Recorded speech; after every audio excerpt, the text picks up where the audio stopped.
Good morning. Good to see you again.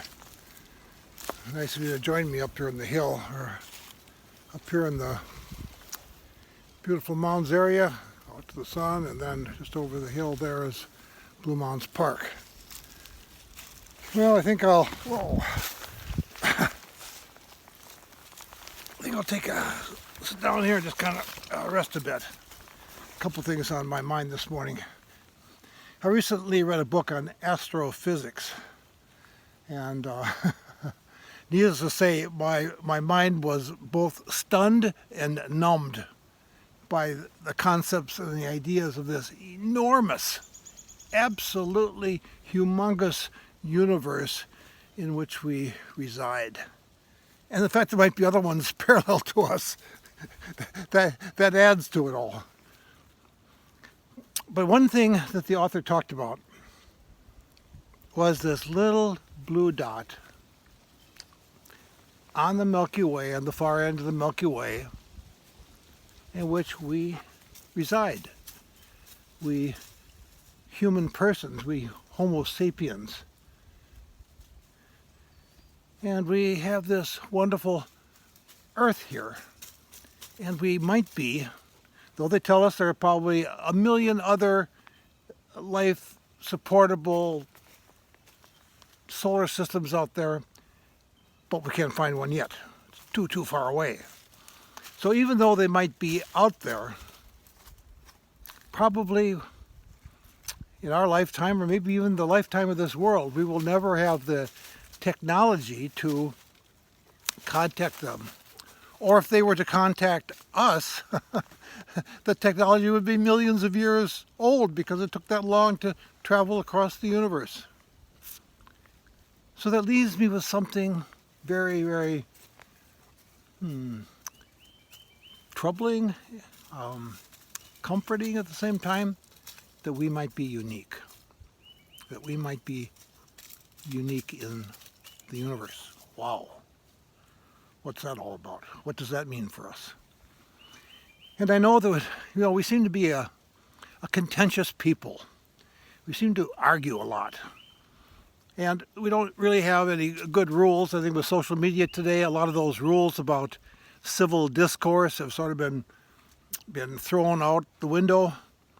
That people are quick to criticize not the ideas, but the person, the ad hominem attack.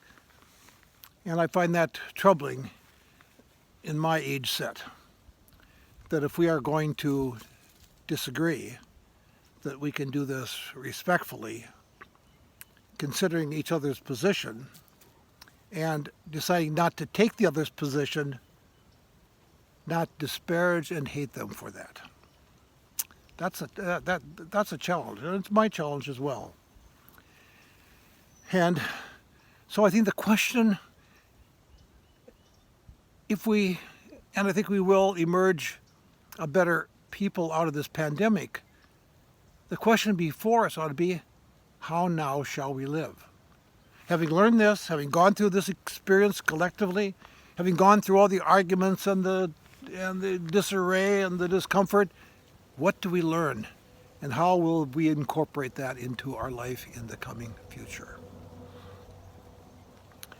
As a Christian, I was somewhat interested in Roger Stone coming out of prison because of the threat of the coronavirus. He's out now, and he has disclosed that during his time in prison, I guess, that he had found Jesus and accepts Jesus as his Savior.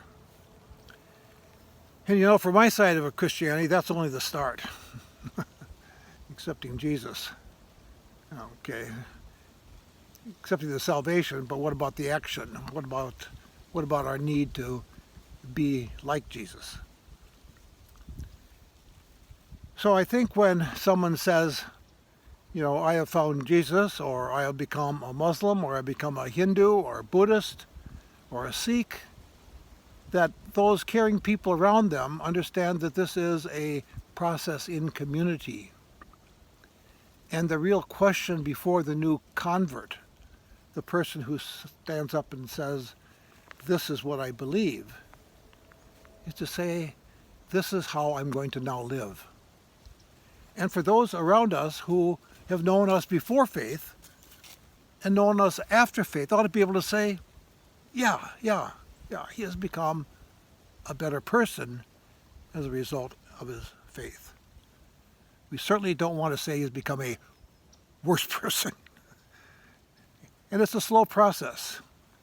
And we're all on that track.